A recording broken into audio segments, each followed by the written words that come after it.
Okay, the good thing is there's a big crowd, Baruch Hashem. And we're all pumped and ready. So, come sit down, everyone. Gentlemen, find a seat. Yes. Dear, look, the booth is packed. Free food. Okay, what free food are we doing next week? That's the secret, huh?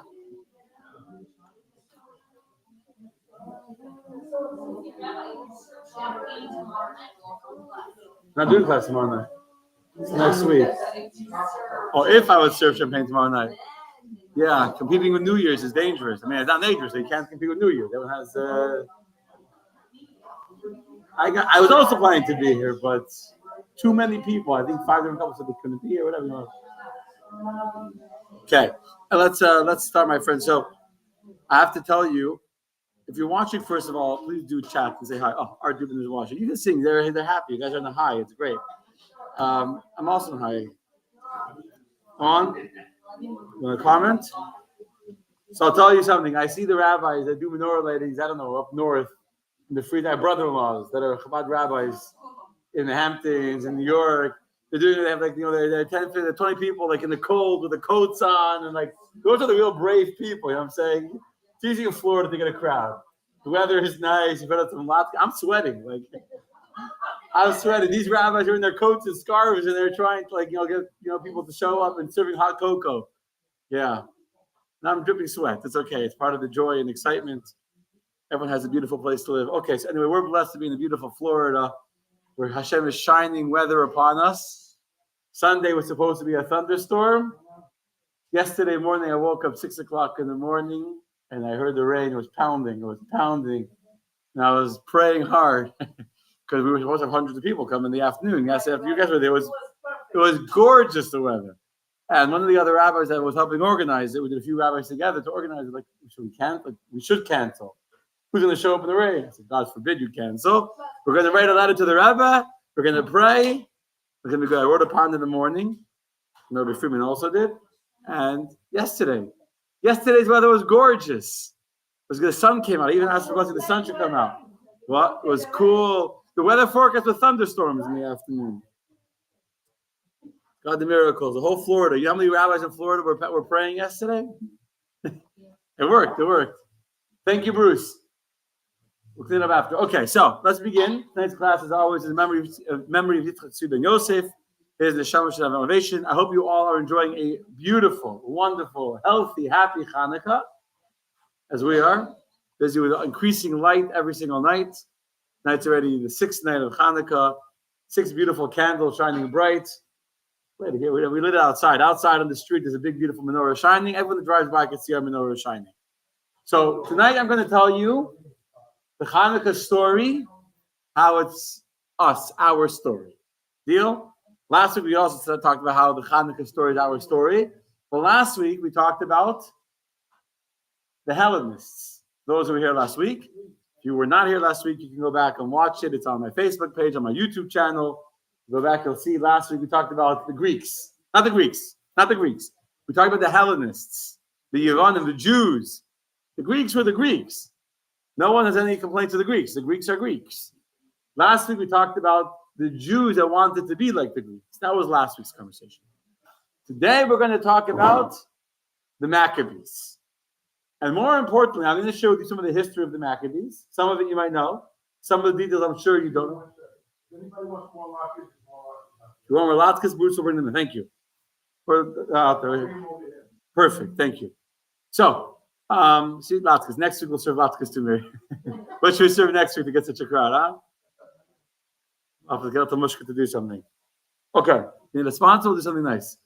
Okay, so I'm going to tell you the story of the Maccabees, which some of you know, some details I promise you don't know. But then more importantly, I'm going to share with you what made them Maccabees. What was the emotional challenge that they had to overcome? What psychological journey did they go on to go from being regular Jews to becoming Maccabees? What is a Maccabee? Good question. Give me 5 minutes and you'll find out.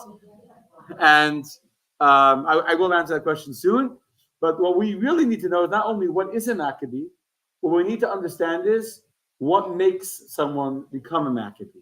What allows someone to be a Maccabee, because just like there was a need for Maccabees back in the time of the Greeks and the Hellenist Jews, today we have quite a few Hellenized Jews, as I explained last week.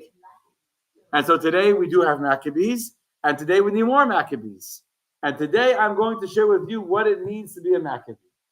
Okay, that's really the objective of tonight's discussion. But of course, we need to start at the beginning of the story. The beginning of the story is in a town called Modi'in. Modi'in is a city, it's about 20 miles west of modern-day Jerusalem. Back then, it was 12 miles northwest from Jerusalem back in the time of the story of the Greeks, but the city of Modi'in still exists till today. Living in the city of Modi'in was a family of Chashmonaim. That was their name. I don't think they had last names, but they were called Chashmonaim for whatever reason. And the head of the family was a man called Matisyahu. Now he's called Matisyahu Kohen Gadol. Not necessarily was he actually ever a Kohen Gadol. That's up for historical discussion, if he actually once served as a high priest or not, or if he just came from a family of high priests. But he definitely was a priest. That's for sure. He was definitely from the tribe of Levi. And his name Chashmonai comes from like the Chashmanim means nobles. And here we have Chashmanim is nobles. He came from an illustrious, distinguished family.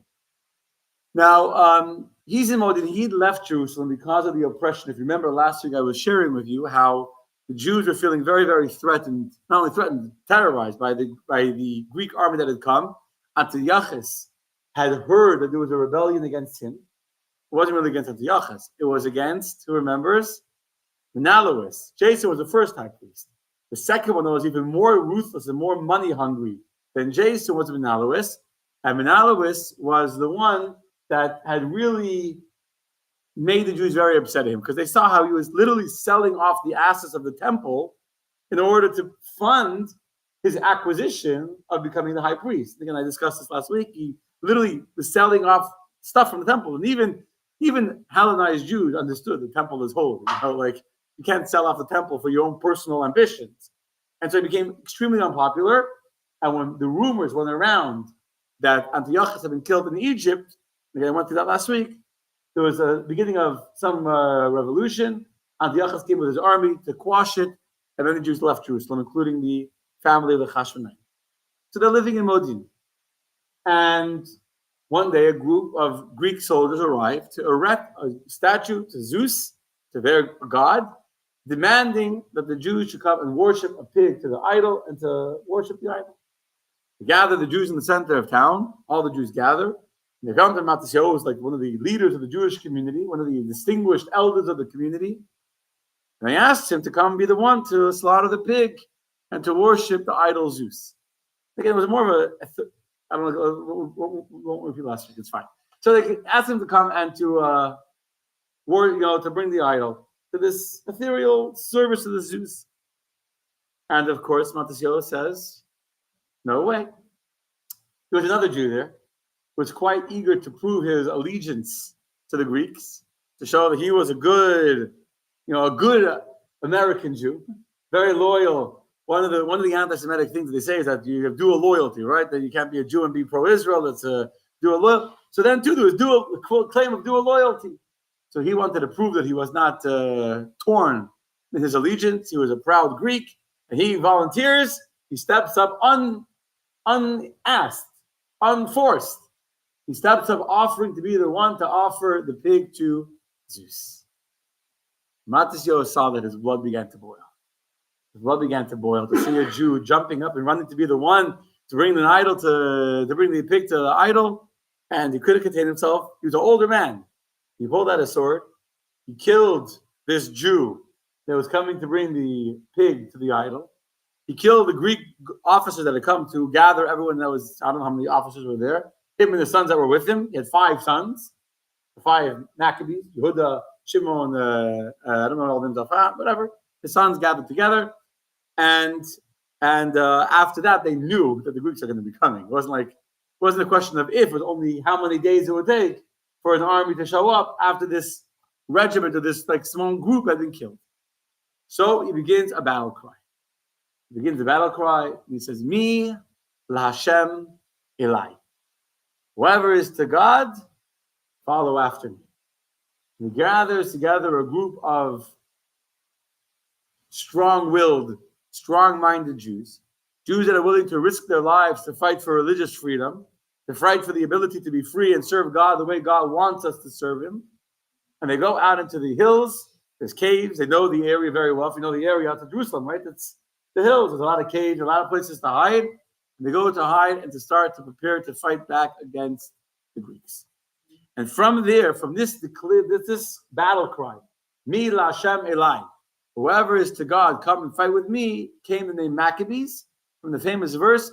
We say it every morning. Mi kamocha ba'ilim Hashem. Similar words.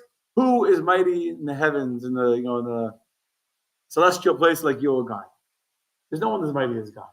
And that became the official slogan of the Maccabees. Mi kamocha ba'ilim Hashem. Who is as mighty as you, O God? The Greeks think they're mighty. They were mighty by standards, the military standards, they were mighty. By political standards, they were mighty. But Mi kamocha ba'ilim Hashem, who is truly mighty like you, O God?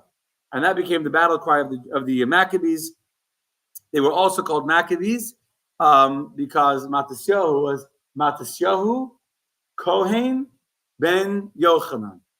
So if you do the first letter of the word Matisyahu, Kohen ben Yochanan, which was his father, you get Mem Kaf Bet Yud, which spells the word Maccabee.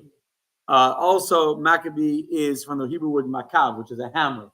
The hammer is to fight back against the invading Greeks, and hence the name Maccabee stuck, and that's what Maccabees are. Maccabees are a group of guerrilla soldiers, a guerrilla warfare of Jews that had no weapons, that had no training, that had no military, no structure, no officers and commanders and tanks, and they had nothing.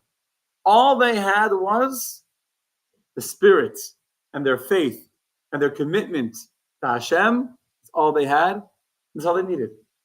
And they won. But that's the end of the story. We're going to get there in a few minutes. You're jumping ahead, but you know the end of the story. Yeah. So what happens? You all know the story. You all went to Hebrew school, right? You all celebrated Chanukah before, so you all know what happened. This part you all know, but some of the details you don't know. So soon the Greeks realized the threat to their rule, and they sent armies to come and crush the revolution. And despite having inferior forces, they met at a place near Shechem. And at that time, the Greek army was under Apollonius. Apollonius came with the army, and the Jews were doing guerrilla warfare, coming at night, attacking a few soldiers, retreating as they were marching, attacking, ambushing them, retreating. And the Greeks, today we have intelligence. Back then there was no GPS, there was no tracking and all that. And they didn't know where to find the Jews, and the Maccabees were hiding. And it became very, very difficult, and Apollonius was being destroyed. And so at this point, Antiochus is furious. These small, little, untrained Jews in Israel, they're destroying his army. So he sends one of his best generals, his name was Lysias. And Lysias comes with an army of 40,000 men, 40,000 infantry, and 7,000 cavalry. So now we're at 47,000. Cavalry is like, tanks and everything. And he had elephants, the whole 9 yards. Elephant, like literally the equivalent of you can't kill an elephant. You could, but it's. And the Jews had, how many Maccabees there were at that time? 3,000. 3,000, according to Josephus and the different historians of the time. There was 3,000 Maccabees fighting an army of 47,000 soldiers. That's an odds of 1 to 16. You know what 1 to 16 is? That's pretty bad odds. Pretty bad odds. And what happened? The night before battle, at this point, I should already say Matisyahu had already passed away. Matisyahu the Maccabee, the leader of this revolution, passed away several months after it began the formal revolution against the Greeks. And his son Judah the Maccabee, or Yehuda the Maccabee, took over. I think he just died. He was an older man. I will just say, I don't want to go through the whole story of his sons, but all 5 of his sons died in the course of the battle, over the course of the Maccabees. The dynasty, the Hashmonaite dynasty continues, but all 5 of his sons end up dying. None of them live a full life. None of them. But that's after the story. That's not really, I don't want to get distracted with that. I want to focus on the Maccabee element. So listen to this. The night before the battle, instead of getting a good beauty sleep, putting on their makeup, they fast. They fast. The whole 3,000 soldiers fast. A place called Mitzvah. They pray to Hashem. They pray to God for salvation, for blessings. And that night, the Greeks split their force to go and do a surprise attack. They found out where the Jews were, the 3,000 soldiers were. And Judah the Maccabee found out or realized what the Greeks were doing. It didn't move as fast as the Jews did. They took a long time for a big army to move. And so he did a counter surprise offensive on the Greeks who were doing a surprise offensive on him. And he ended up killing with his 3,000 men. He ended up destroying this army of 40,000 soldiers and the 7,000 cavalry and all that. They ran away, they defeated them. The remaining Greek soldiers fled the battlefield. So now Antiochus is really, really, really upset. So Lysias goes back to Greece, gathers a bigger army. He comes back now with 60,000 infantry and 5,000 cavalry. Okay, so he's really armed, 60,000. But now the Maccabees have also grown. People are hearing the success and the strength and the how well the Maccabees are doing. So the Maccabees already have 10,000 soldiers by now. So their numbers are swelling quicker than the Greeks. And again, they fast, they pray to Hashem, and they attack a battalion of 5,000 soldiers. These Maccabees, and they destroy the entire group of 5,000 soldiers. And it's totally destroyed the morale of the rest of the Greek army. They had some more battles. There's a famous battle with Elazar, one of the sons of Matasio, went and stabbed his spear into the belly of one of the elephants, thinking that the person on top of the elephant was the king, was Antiochus or Lysias, because who rode on top of the elephants? The main guys in charge. It ended up being, and so what happened is he ran in battle. He ran underneath the elephant. The soft spot is the underbelly. That's the only way to kill an elephant, is to get to the underbelly of the elephant. He went underneath the belly, which is basically suicide. He stuck a spear up into the belly of the elephant, causing the elephant to jump up in the air and throw off its rider, killing its rider, trampling the rider. And the elephant fell and crushed the lizard to death underneath.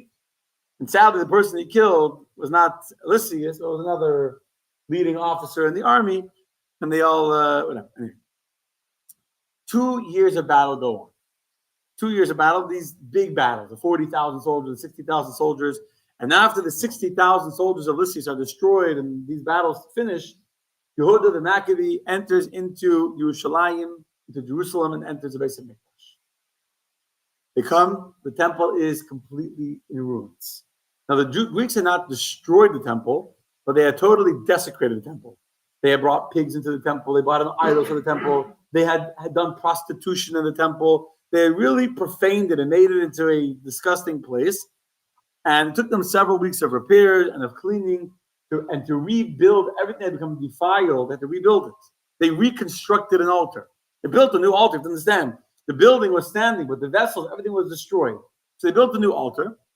And finally, it was on the 25th day of the month of Kislev that they finally had built an altar.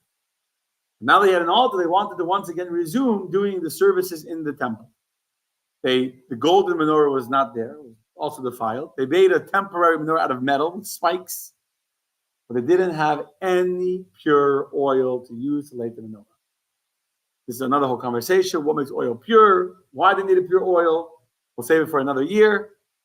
A miracle happens. They find one little jug of oil, and that night, the afternoon, they light the one jug of oil.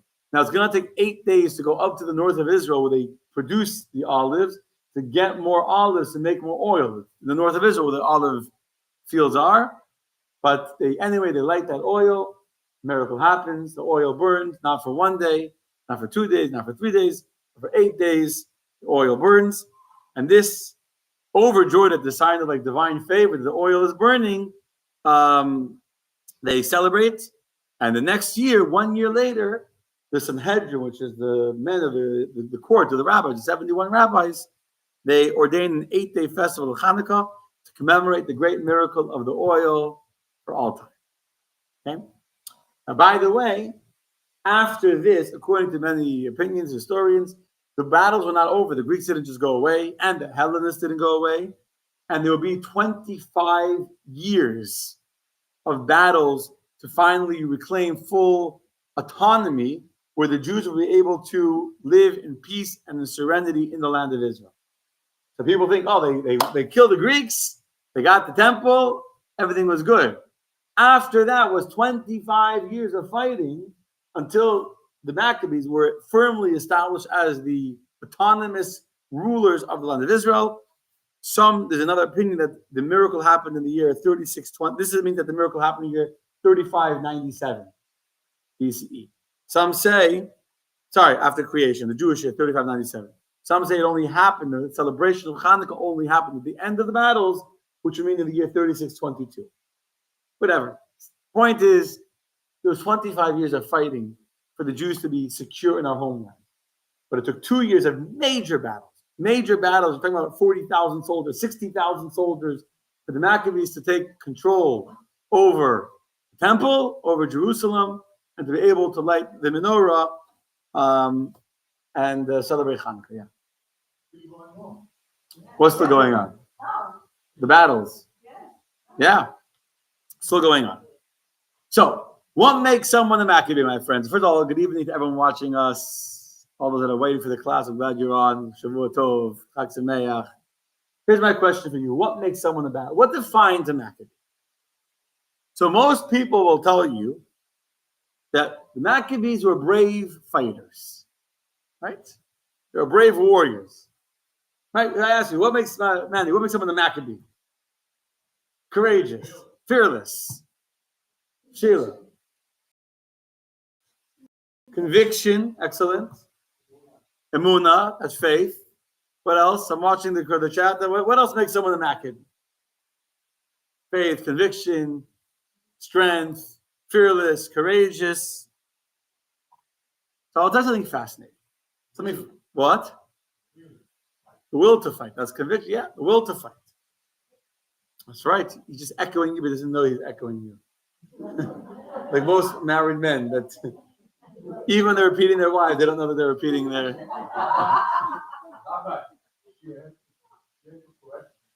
She had to correct it. We're going to do a marriage class next. We'll do I'll explain to you the finer dynamics of how men and women talk at each other, through each other. Yeah, last week. Yeah. So, here's the deal, my friends. There's something fascinating. If you look in Tanakh, if you look in the classic Jewish works, and you want to find out about the story of Chanukah, there's very, very little to read. Very, very little. You got to go to the non-Jewish source. You got to go to Josephus. You got to go to the Book of Maccabees, Volume 1, Volume 2, the Book of Maccabees, which is in the Christian Bible, it's not in the Jewish Bible. There's another book, I don't remember the point of where it is now, but there's like three main sources where people look to read about the history of Chanukah. If you look in Jewish sources, Tanakh never made a book called the Book of Maccabees. The Jews never accepted the Book of Maccabees as an authentic book to be part of the Jewish, canonized as part of the Jewish Tanakh. If you look in the Talmud tells us about the story of Chanukah in the middle of the laws of Shabbos. On page 21b in Tractate Shabbos, the Gemara asks the question, "My Chanukah? What's the whole celebration of Chanukah all about?" Meaning everyone was celebrating Chanukah. The Talmud didn't need to come and say what to do or how to celebrate Chanukah because everyone was doing it. But the Talmud wants to know, what is the celebration about? And the Talmud explains, and Rashi even says that the Talmud is trying to understand based on what miracle is the source for the celebration. I mean, not what is the holiday. We know the holiday is to eat latkes and light a menorah and get fat on jelly donuts. It's asking what's the spiritual lesson here? What's the spiritual celebration of Chanukah? The Talmud says exactly right. This is what the Talmud says. That when the Syrian Greeks entered the sanctuary, they contaminated all the oil in the temple. When the Hashmonaim defeated them, the Jews searched and found only one flask of oil with the Kohen Gadol's, the high priest's seal, still intact. It contained only enough oil to light the menorah for 1 day. However, a miracle occurred and the oil burned for 8 days. The following year, these 8 days were established as holidays with respect to reciting Hallel, which is a praise we say every morning in the services, etc. Do you notice that the Talmud barely even mentions that there were any military victories and military wars. And even when it does say it, it's saying it like as a side note. When the Maccabees won against the Greeks, these amazing miracles, they found the oil and they celebrated the oil. Now, in our prayers, we mention the military victories and how the few won the many, the weak won against the mighty. We do mention that. But when the Talmud wants to explain to you what defines the miracle of Chanukah, what defines a Maccabee, what is the story of Chanukah for us, the fact that the Maccabees were brave fighters and brave warriors is not relevant in the Talmudic or the rabbinic understanding of Chanukah. The praying. So if you don't study authentic Jewish story, this week someone emailed me, they saw a clip of a guy, I never heard of him before. He decided, because the book of the Maccabees talks about the sukkah, whatever, I don't even get distracted. The rabbis didn't know the story of Chanukah. This is what this guy is telling me. The rabbis made it up later about the oil, but the oil, if you look at the book of Maccabees, it doesn't talk about the oil, it talks about the military victories. So I didn't even tell him, buddy, the rabbis made up the whole story. The whole Hanukkah celebration is from the rabbis. Like the rabbis didn't know the story. Of course, the rabbis knew the story. What makes someone a Maccabee is not that they were brave warriors. That's not what makes them a Maccabee. You know what makes them a Maccabee? Anyone know? Before I tell you what does make them a Maccabee, the fact that they won wars is not so special. I'll prove it to you. How many times in history have small armies performed great, miraculous, so to say, victories and outperformed much stronger armies? It just happened in Syria like 3 weeks ago, right? A group of rebels, without weapons, without tanks, without the air force, and the Syrian air force on paper had 60,000 cavalry and whatever, like the whole list. They had one of the best air forces, all provided by Russia. And in 11 days, the whole thing just disappeared. In 1948, we won tremendous victories. Today, how many Jews walk around saying, look at us, we won a miraculous victory? Israelis are telling you, they figured it out, they had this, they had that. 1967, we totally were complacent. We were so sure of our greatness that we didn't believe that anyone would attack us. And we got attacked big time, with all due respect, with our pants down. We sadly lost many, many soldiers, many lives. And we ended up winning tremendous victories. The Jews were able to come back in 73 in miraculous ways. The fact that we gained more territory after the Yom Kippur War and we turned the entire tide of the war is miraculous. But guess what? 50 years later, exactly 50 years later, you know what happened? The same thing. To 1 day later. In the English calendar. In the Hebrew calendar, it was a week later. On Yom Kippur, we were shocked. We won the war. We fought the war. Yay for the brave, heroic soldiers of the IDF. 50 years later, the army is complacent. The intelligence is complacent. We've forgotten how to fight. We've forgotten what to do. So the fact that we've experienced great miracles and great military victories is wonderful, but that's not what we remember. Yeah. It's like Muslims have the jihad, the will for God, the working for God. Exactly. Very good. You're on the right track. So I want to first make sure that it's clear that the way that the regular people, most people, talk to you about the story of Chanukah, they talk to you about a military victory, they talk to you about brave Maccabees that fought against the mighty Greek army, although that is true and that is a miracle, that's not what ultimately made them the Maccabees. We have many stories, including today with the brave soldiers of the IDF that have fought great military victories, accomplished unthinkable things on the battlefield, and that alone doesn't create a celebration. People forget about it. People don't see the hand of God. And by the way, the Maccabees weren't even fighting for freedom. They weren't even fighting for freedom. We were living in the land of Israel. How many times do we have other nations that came and ruled over us? The Babylonians and the Persians and the Egyptian Ptolemies. They all controlled Israel, and the Jews never rebelled against them. When Alexander the Great ruled Israel, the Jews didn't rebel against him. It's only when the Greeks came and said that you can't worship God the way you want to. and they came and said, you can't keep Shabbos, and you can't keep the laws, and you can't keep Torah, all of a sudden, the Maccabees came to fight. And that's why the entire Chanukah story and the entire celebration is not about a military victory. It's about oil.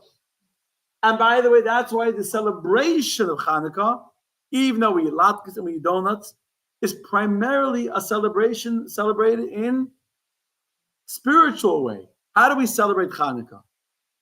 With oil, with the light, with the menorah. The light of the menorah, the fire of the menorah is spiritual.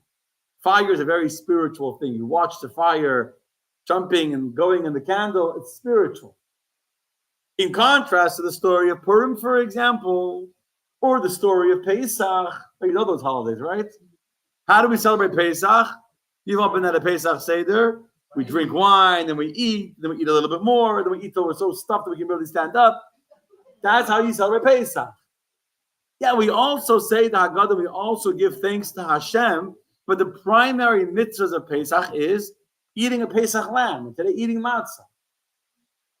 Purim.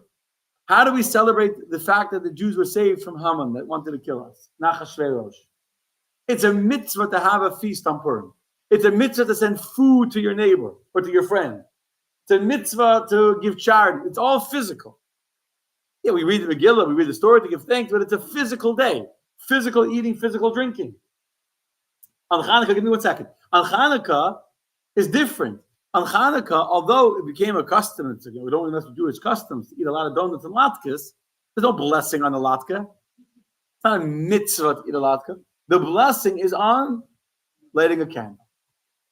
Because we have to remember that the real celebration that made the Jewish people survive the threat of the Greeks and of the Hellenists was not a military victory. It was an emotional victory. It was a victory of spirit, of inner strength, of conviction that I'm going to explain to you right now. Okay? You have a question? I want to know, for all of this, where do the gifts come in? That's a good question. You're going off subject. If you would have been on Shabbos, I talked about gifts on Shabbos. You hear on Shabbos on the sermon? I talked about the gifts on Shabbos and the money. Gifts is an American thing.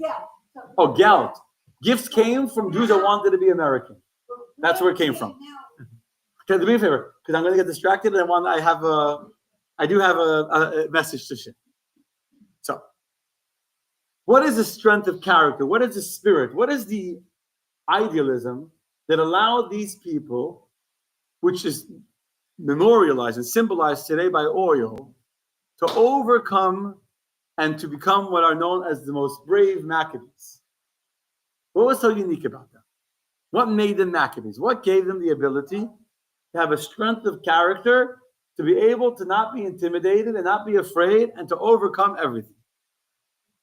Faith. Hellenists also believed in God, by the way. Hellenists also believed in God.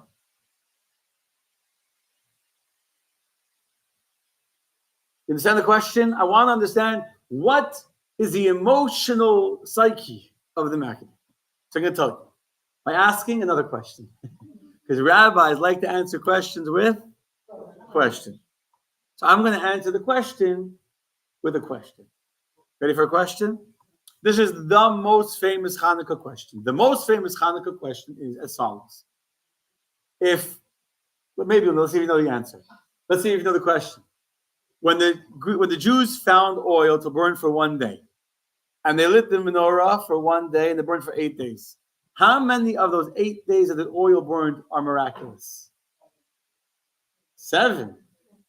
If there was enough oil to naturally burn for 1 whole day, then the first day of the oil burning is not a miracle. Think about that for a second. If you find enough oil to burn for a day, and it burns for a day, did a miracle happen? No. The miracle only starts on day number 2. Now that the oil should have been burnt out, and it didn't burn out, now we got a miracle. So how long was there actually an oil miracle for? 7 days or 8 days? 7 days. So why are we celebrating for 8 days? The first day is not a miracle. So this is excellent. This is the question. Why is there an 8-day holiday for a 7-day miracle? I said, it's like a wholesale price, right? Jews like, why not? Yeah, no, it took 8 days, but the miracle was only 7 of those 8 days. The first day wasn't miraculous. Yeah, what? So there's many answers, and Michelle is giving one very good answer. One of the classic answers, the celebration of the first day is to celebrate that they found the oil. Celebrate that they searched for the oil. Celebration that we won the war. So the classic answer is the first day of Chanukah is to celebrate winning the war, that we were able to enter the temple. That was also a miracle. And then we celebrate the 7 days that the oil burnt miraculously. Okay, that's an answer. There's another answer that the Maccabees saw they only had enough oil to last for 1 day. And they knew it would take 8 days. So what did? They divided the oil into 8. And they figured, let's at least light the oil for a little bit. It won't burn all night the way it's supposed to. But at least we can light it. We can make the blessing. And then in a half hour, an hour, it'll burn out. But at least it'll burn for an hour. And this way we could do the oil for 8 days. So this is another classic answer. But the miracle was that they only put in 1/8 of the oil on date number 1. Afternoon number 1 in the evening. They put in enough oil to burn for 1/8 of a day. 1/8 of a night. Burn all night. To burn 1/8. And what happened? The miracle happened, and that the 1/8 of the oil burnt the whole day, even though it was only 1/8. So in that case, the miracle even took place on day number 1, because even day number 1 was only 1/8 of the oil. Good answer. Yeah. Okay. Guess what? The Rabbi doesn't take any of these answers. Of course not. First of all, you can't say that the first day is a celebration of the military victory, because the Talmud clearly says that they were celebrating the oil. Even to say they're celebrating the victory of finding the oil, it says the miracle of oil burning for 8 days. To say that they didn't light the oil of the menorah properly also doesn't fit to say that they would make a blessing and only put in 1/8 of the oil. It's not the right amount of oil. You're not doing the mitzvah properly. So rather, what's the explanation? They put in all the oil on day number 1. You know what happened on day number 1? The oil was burning, but it didn't get consumed. On the end of day number 1, the jug of oil was still full, as if they just lit it a minute before. So the miracle happened already from 2 minutes into the miracle. From 2 minutes after they lit the menorah, the oil is burning, but it's not being consumed. Like the burning bush, where God's presence was revealed on the burning bush, and when God's presence is revealed, there's a natural revelation of God. There's a fire burning, but the bush is not being burnt. Why 8 days? That's how long it takes to get more oil. Well, 8 is also beyond nature. The number 8 is very, very special and very important. But on a simple level, it took 8 days to get the oil. The point is, we see it also with the Aron, the Ark, the Holy Ark and the Holy of Holies. Took up space and didn't take up space simultaneously. It took up space and didn't take up space. And if you understand what I'm saying, good. If you don't, it's fine. It's for another time. But the point is that the oil contained opposites. The oil burned, but didn't get consumed. So already from day number 1, it's a miracle, because a whole day the oil is burning and burning and burning, and the jug is still full. None of the oil has been consumed. Until the end of the day number 8, more oil came, and all of a sudden the oil got consumed, and they will tell the new one. And here, my friend, I'm going to introduce to you what is so beautiful about the spirit of the Maccabees. You're standing there, put yourself into their shoes. You're standing in the temple. You just finished cleaning everything up. Took you 2 years of battles, courageous, dangerous battles. Many of your friends were killed. Elazar, the high priest, the Maccabee was killed. You're standing there now. You don't even have a gold menorah. All you have is a metal menorah made out of spikes. You have no oil. Someone found some oil. What do? If you start being logical, you don't want to start the temple service and then stop. Like a letdown. So if you would be logical, what would you do? Wait, we'll get more oil. We get oil. We'll start lighting the menorah. If you don't have oil and you can't light the menorah, it's not our fault. We'll wait 8 more days. What's so terrible? 2 years the menorah wasn't lit. For 2 years, there was no menorah burning in the temple. So what's wrong if we wait 8 more days? And yet they wanted to burn the menorah, light the menorah that day, Chafei Kislev, the day that the temple had been desecrated. They felt today is the day we need to relight the candles. We don't have enough for tomorrow. What will we do tomorrow? They didn't let tomorrow stop them from doing what they had to do now. They didn't allow logic to interfere with their faith. That's the key. To have faith, which many of you said, to have convictions. Many people have faith. Many people believe in God and have convictions even until logic gets in the way. And then they start thinking. And then they start analyzing. And then they start, it's not going to work. I believe, but I'm being realistic. I'm being practical. No, the faith has a limit. The faith goes up until logic. Their faith doesn't transcend their logic. So they have faith in an emotional way, and then they use their intellect to control their emotions. The Maccabees had faith that was transcending their intellect. Their faith didn't allow their logical calculations to make them act less than they knew was the way to behave, or the way they felt was right to behave. When Matisyahu killed those Greeks, he would have thought about it. He would have said, this is helpless. Exactly, against all odds. He would have thought about it. He would have said, this is helpless.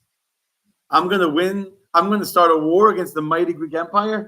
I'm an old man. I don't know how old he was. He was an old man. He wasn't well. I have my 5 sons. Me and my 5 kids are going to fight the Greeks. You can't fight City Hall. You can't fight the Greek Empire.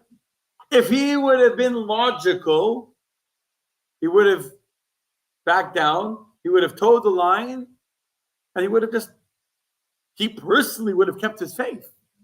There were plenty of other Jews that were not Hellenists, but they weren't Maccabees either.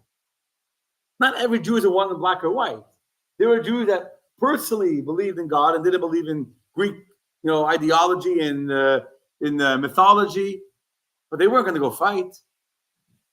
What made the Maccabees is that when they understood that we need to behave in a certain way, and their faith and their conviction told them to behave in a certain way, even though the brain tried to convince them otherwise, even though logically what they were doing made no sense and had no plan, they didn't care about the plan.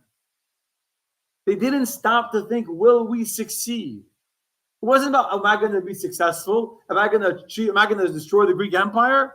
Matisyahu didn't think that he would have miracles and that they would win the war. It was irrelevant to him if he wins the war. I can't be silent when I see a Jew worshiping an idol.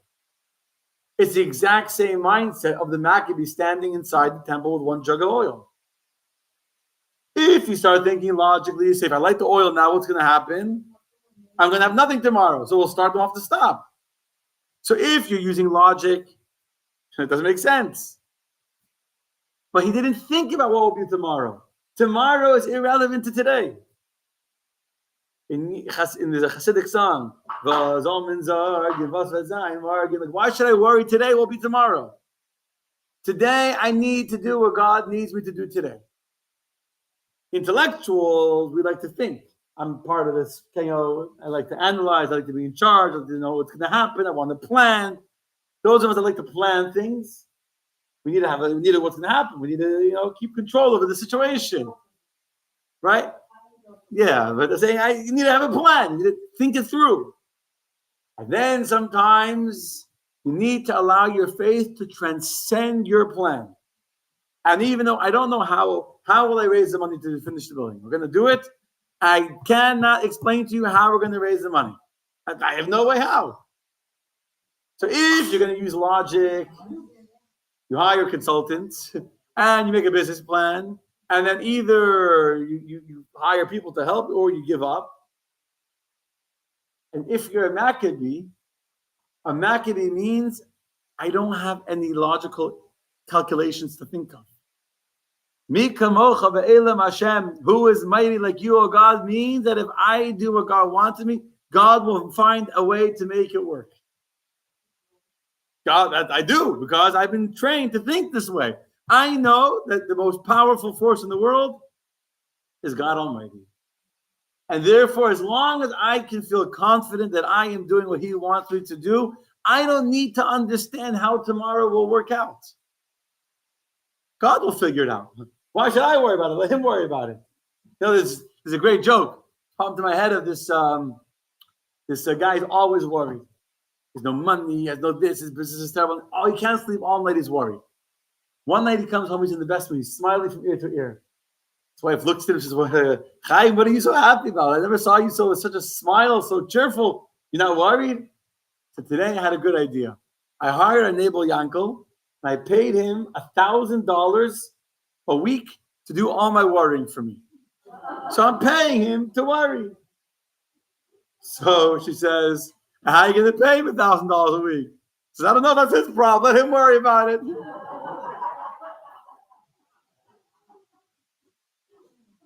So why do I need to make calculations and worry? How is it going to work out? Do I believe that this is God pushing me in this direction? That's the only question.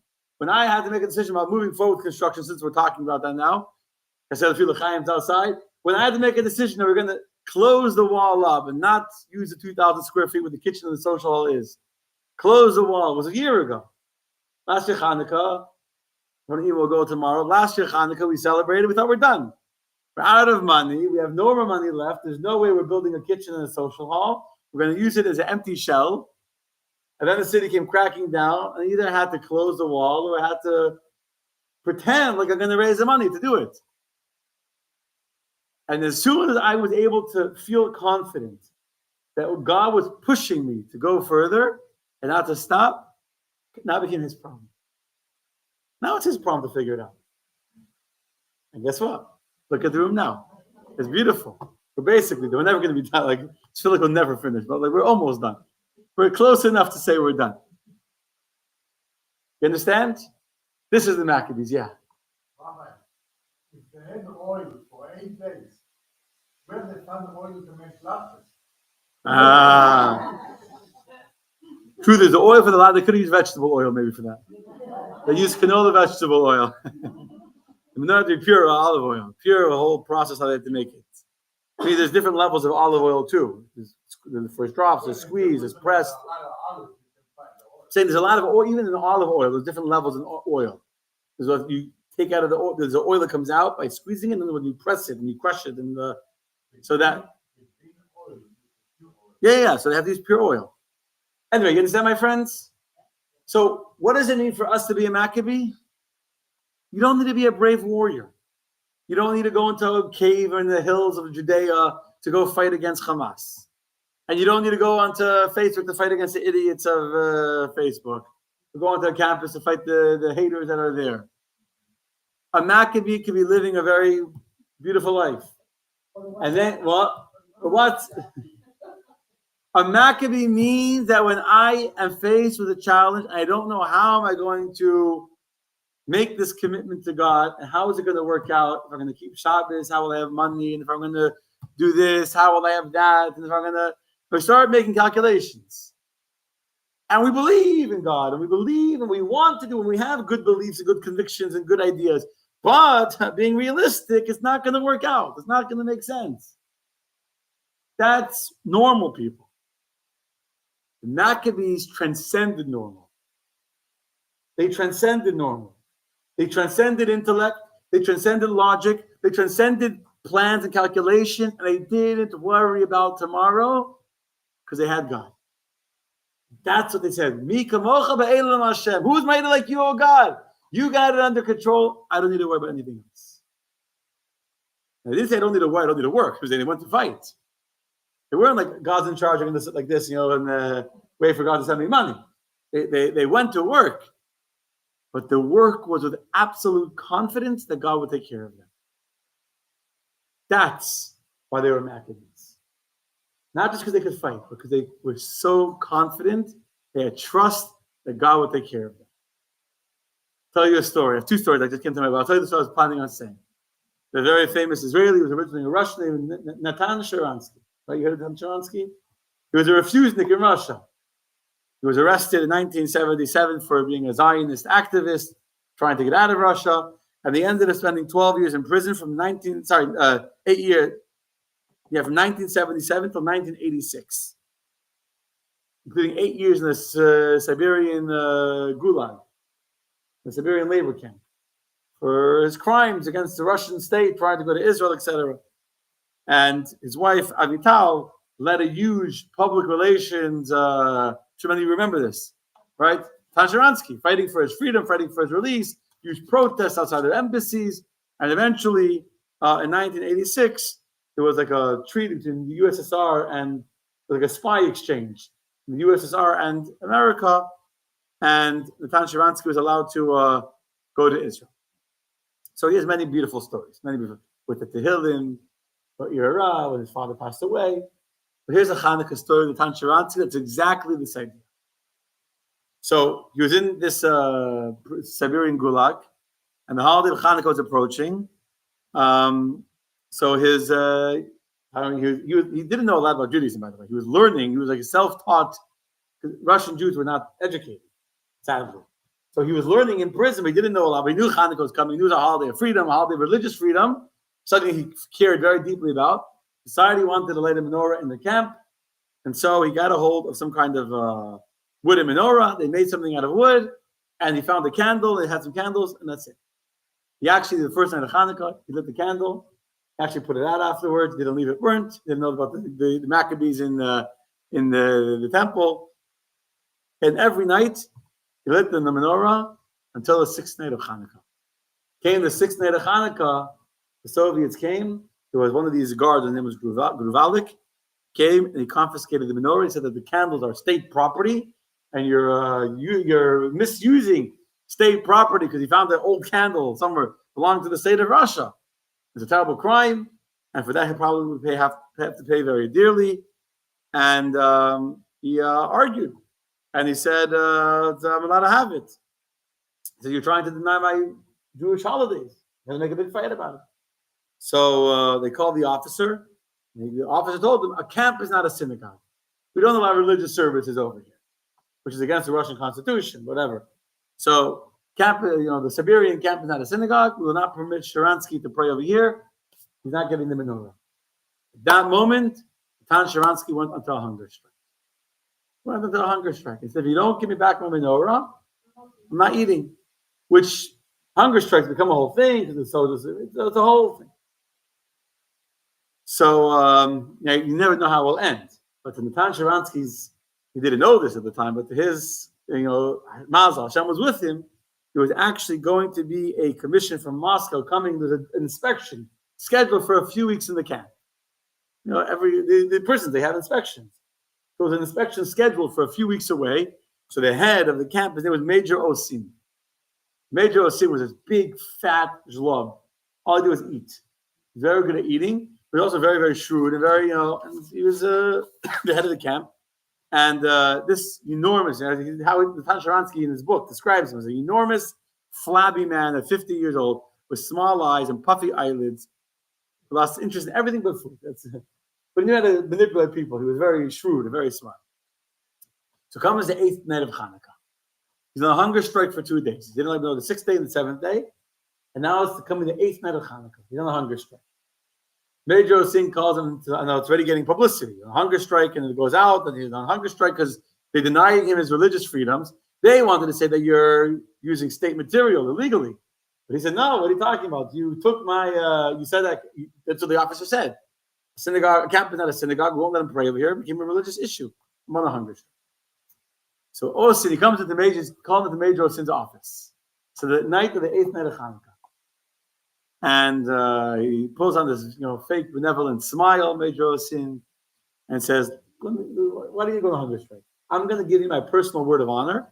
Next year, the state will get you a menorah, will allow you officially to, this you did it illegally without a permit or whatever. I promise you my word of honor that no one will stop you from praying ever again. And next year, Chanukah will be able to light the menorah." So I said, that's wonderful. But tonight is the 8th night. Don't about next year. I want to light the menorah now. So they can't. The office already made up a protocol of, when something gets confiscated in camp, the whole protocol was already written up, it was already reported. For me to go now, give you back the menorah and undo the protocol, that would be, like, you don't want to say it like this, but it's like you're humbling yourself. The guy did a hunger strike and he pulled it off, and now that would show the other prisoners that he had backed down. If I'm giving you my word, we'll see what happens a year from now. And the can was already confiscated. In that moment, hidden, the Tanshot had this idea. As he's standing in the Major Osin's office, he thought my can was already confiscated with the protocol. He thought, I'm sure the menorah is right here. So he said to Major Osin, I'll tell you what, don't give him back the menorah. Don't break the protocol. Don't give it back to me. You can keep it. But if you have it here, how about we light the menorah right here in your office where nobody will see? I'll light it here. I'll make the blessings here so I can light the menorah. I'll end my hunger strike, and then you can keep the menorah. Somebody just thinks for a second. Doesn't have to break the protocol. No one has to see that he gave back the menorah. All of a sudden, he opens the drawer. Out comes the menorah. He said, I need a candle. I need 8 candles. So he pulls out a candle. I need 8 candles. He didn't know, as he writes in his book, he didn't know he needed 9. He didn't know he needed the shamash 2. He was still learning. But at that point, he thought I needed 8. So he didn't have a knife, so he calls in Gruvalik, the same guy that had confiscated, said, give me a knife. Knife was a little dull, so Major Sin pulled out his own knife from his own pocket, his own pocket knife. Beautiful, very, very ornate knife right there on his desk. He cut this camp to 8 little pieces, and he arranges the candles. Tan Sharon goes to the hat. There's like a hook when you came in to take off your hat. So he says to us that during the prayer, I need to put on the hat. I have to cover my head, and you need to stand when we say the prayer. So you see the Major Sin also follows and puts on his own hat and stands up. Major Sin standing, and he's standing there on the 2 sides of this big ornate mahogany desk with a menorah there in the general's office. And he starts making his own prayer. He didn't know all the prayers exactly by heart. So he starts making up his own prayer in Hebrew, which basically went, blessed are you Hashem, for allowing me to rejoice on the day of Chanukah, the holiday of our liberation, the holiday of our return to the way of our fathers. Baruch atah Hashem, for allowing me to light these candles. May you allow me to light the candles in Jerusalem with my family in the years to come. And then at that moment, that was his prayer every night. And then at that moment, inspired by the sight of this massive Russian general standing with his head covered, listening to the prayer, standing meekly at attention, he adds in Hebrew, and may the day come when all our enemies who today are planning our destruction will stand before us and listen to our prayers. And that moment he hears, Amen. He looks up. Major Osin is obviously Jewish, but answered Amen to his bracha that the enemies that are right now stopping us should one day listen to our prayers. Understand? Amen, said the Major Osin. And then he sat down, took up the hat, they let him from it, he put it out. He walked back to the camp like on a high. Understand? Like nothing happened on a high. Like at it, the menorah was gone. He lit the menorah, but he didn't just light the menorah. He lit it there in front of this general. He said, Amen. This Major Osin also was part of a menorah lighting. When the last time he saw the menorah being lit and answered Amen to Abraham. What's the beauty of the story? The real beauty of the story, I mean, the simple beauty is that he was able to light the menorah. And not only was he able to light the menorah, but Major Osin was also able to light the menorah. But the real beauty of the story is that on day number 6, Natan Sharansky didn't know what would happen on day number 7 or on day number 8. And he declared a hunger strike. He didn't know how it would end. He didn't know if they would feed him, if they would give in to him. Maybe they let him die. It could be he was going to kill himself out of hunger, which is a pretty painful way to die. And yet, there was no ifs and buts and whens. There was no calculations. Something is right, then I need to go for it all the way, no matter what. The what is not even a calculation because it doesn't make a difference. When you say no matter what means that it doesn't make a difference. So it makes no difference. Why would I even think about it? But he was standing in the major's office and said, let me light the menorah now. If he would have thought about that, he would have said, it's a crazy idea to ask that. But he didn't think. He just did what he knew he had to do. That's what it means to be a Maccabee, not to believe in God. Very easy to believe in God. Be a Maccabee means to believe that God is so strong, and no matter what happens, I'm not afraid. I don't care. I'm not worried. I'm not afraid. Afraid also means I know, and I could be afraid. I'm not afraid. I'm not even thinking to be afraid. I'm full force going with God. That, my friends, is what it means to be a Maccabee today. And we all have moments in our lives when we want to do something we know is right, and then we start thinking too much. And we all need to, at that moment, say the battle cry of the Maccabees, Mika mocha ve'elam Hashem. There's no one in the world stronger than God. If I'm doing what He wants, He'll figure out how to make it work. Why should I worry? Let Him worry instead. Good night, my friends. Happy Chanukah. Okay. Next week, same time, same place, same channel, 8 o'clock p.m. on Monday night. There won't be Menelaus later, but we'll do some good food. I don't know, we'll find something. Maybe, next Monday's the, there will still be a class for all you watching online. Yeah, my daughters are doing a play next week. The girls high school. The man can be with me. The woman, you have to saw, she'll send it to you. Ask Marsha, Randy, whatever. Sarah. Yeah, my daughters are doing a play for the girls high school, but for women only. Okay, let's say hello, happy Chanukah to everyone. Happy Chanukah, Joe. Happy Chanukah, Louise. I'm glad you're watching. Hello, Susan. Happy Chanukah. Happy Chanukah, Jessica Cortez. I'm so glad that you're enjoying. Sister Jessica. Hello, Jessica. Hello, Carmen. Happy 6th day of Chanukah to everyone. Hello, Kim. Hello, Art. Yashikawach. May the light of Chanukah shine brightly now and always. Amen. Thank you, Prima. I'm glad you're looking forward. I shall hopefully, God Hashem, see you next Monday. Same time, same place. Thank you, Carmen. Thank you, Raza. Okay, now I go to another Hanukkah party. I actually have another Hanukkah party. Start at 8:30, but it's okay. I said this is more important. This is more important. Chaim. Good night, I tell my friends.